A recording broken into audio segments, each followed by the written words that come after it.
உங்களுக்காக அவர் தரித்திர நாள் கொடுமைகளை அனுபவித்தார். இன்றைக்கு அந்த தகப்பனுடைய அன்பை, தாயினுடைய அன்பை ருசித்து பாருங்கள். அவர் உங்களை நிச்சயமாக பிள்ளையாக, குமாரனாக, குமாரத்தியாக ஏற்றுக்கொள்வார்.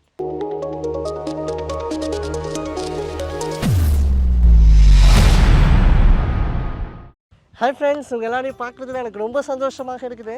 சின்ன வயசுலேருந்து அந்தஸ்து நமக்கு இருக்குதா, இன்ஃப்ளூயன்ஸ் நமக்கு இல்லையே, ஸ்டேட்டஸ் நமக்கு இல்லையே. ஸ்கூல்லலாம் நீங்கள் பார்த்தீங்கன்னா பிள்ளைங்க சொல்லுவாங்க, எங்கள் அப்பா கமிஷனரு, உங்கள் அப்பா என்ன பண்ணுறாரு அப்படின்னு.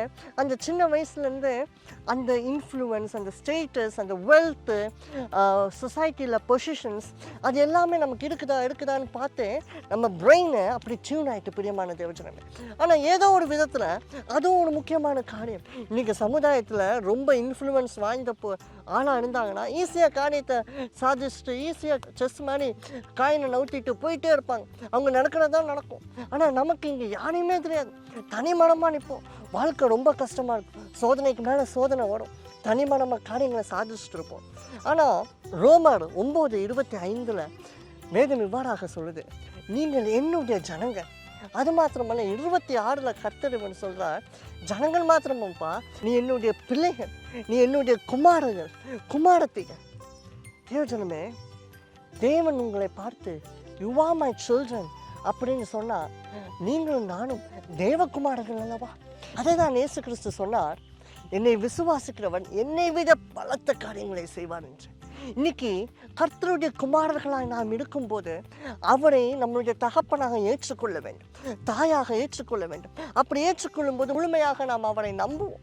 முழுமையாக நாம் அவரை நம்பும் போது, விசுவாசிக்கும் போது அவரை காட்டிலும் பெரிய காரியங்கள் தேவன் நம் மூலியமாக செய்வார். பிரியமான தேவஜனமே, இன்றைக்கும் நீங்கள் மறந்துடக்கூடாது, நான் அனாதையாக இருக்கிறேனே, திக்கற்றவனாக இருக்கிறேனே, எல்லாரும் இருந்தும் இந்த மாதிரி ஒரு சுச்சுவேஷனில் ஹெல்ப்லெஸ் ஆகிட்டேனே, நான் என்ன பண்ண முடியும்?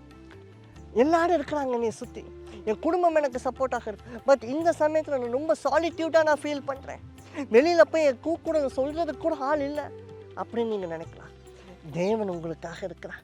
ஒரு தோல் உங்கள் தகப்பனாக நீங்கள் தலை சாய்க்க இருக்குது. பிரியமான தேவஜனமே, இன்றைக்கு இயேசுவை உங்கள் தகப்பனாக, உங்கள் தாயாக நீங்கள் ஏற்றுக்கொள்ளும் போது உங்கள் வாழ்க்கை நிச்சயமாக அவர் மாற்றுவார்.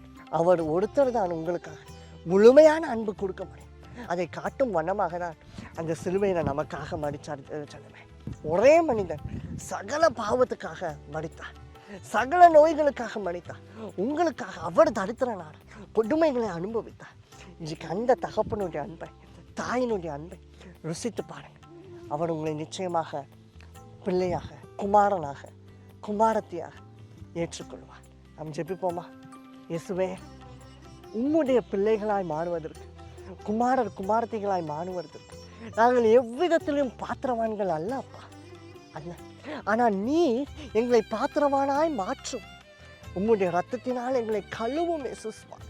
எங்களுக்கு இந்த உலகத்தில் பணிந்து பேசுகிறதற்கும் யாருமே இல்லைப்பா. எங்களுக்கு அறிமுகம் செய்வதற்கு யாருமே இல்லை இயேசுவாமி. எங்களுடைய பிரயாசங்களை உலகத்திற்கு கொண்டு வருவதற்கும் யாருமே இல்லைப்பா. அது மாத்திரமல்லப்பா, எங்கள் பேக்ரவுண்டு நீங்கள் தான் இயேசு சுவாமி, நீங்கள் தான் இயேசு ராஜா. இன்றைக்கு எங்கள் பின்னணியாக நீ நிற்கும் அப்பா. சர்வ வல்லமையுள்ள தேவன் எங்கள் தகப்பனாக இருக்கும்போது ராஜா, பூமியும் அவன் இதுவும் கர்த்தருடையது என்றார் இயேசு சுவாமி. அதுவும் எங்களுக்கும் சொந்தம் இயேசு சுவாமி. ஆசீர்வதியும் அப்பா. இதை பார்த்து கொண்டிருக்கிற ஒவ்வொருவருடைய வாழ்க்கையிலையும் ஃபினான்ஷியல் பிளெஸ்ஸிங்கை இயேசுவின் நாமத்தில் நான் இப்பொழுது கட்டளை இடுகிறேன் அப்பா. ஒரு சமாதானத்தை நான் கட்டளை இடுகிறேன்.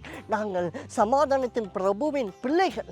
எங்கள் வீட்டில், எங்கள் குடும்பத்தில், எங்கள் வாழ்வில் சமாதானம் குறைச்சலே இருக்கக்கூடாதப்பா. வழி நடத்தும் இயேசுவின் நாமத்தில் நல்ல பிதாவே, ஆமென்.